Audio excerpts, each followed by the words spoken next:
Hey there friends, in this video I'm going to be showing you how to detect AI images or AI videos. So this is a really great thing to be familiar with, especially if you're a fan of keeping up with the news, because let's be honest, sometimes there is some misinformation being spread around. So one of the easiest ways to detect whether something is made with AI is by using AI detectors. So you can find these online. The two that I'm going to be using today are from deepfake.org as well as bitmind.ai. So you can go ahead and type those into your web browser and visit these web pages, and you should be able to start detecting some AI generated content. So I'm going to show you a quick demonstration of what that process looks like.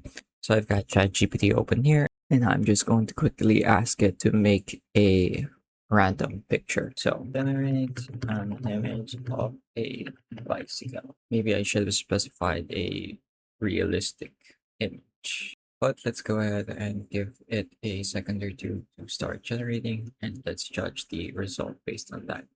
So here's the finished image. It looks pretty realistic to me. Not a lot stands out as blatantly obvious AI generation.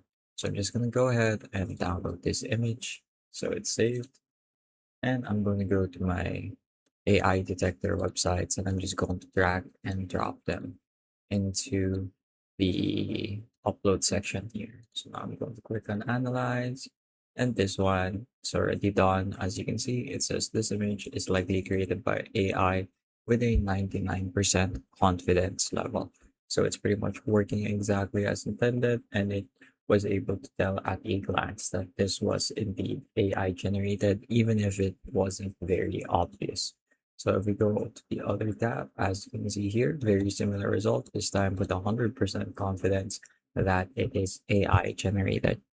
So these AI detection tools definitely aren't something to be slept on. They can really help you make some informed decisions and avoid fraudulent information or even scams. That's pretty much it for this video though. I hope I was able to teach you something new and something useful. And as always, thank you for watching.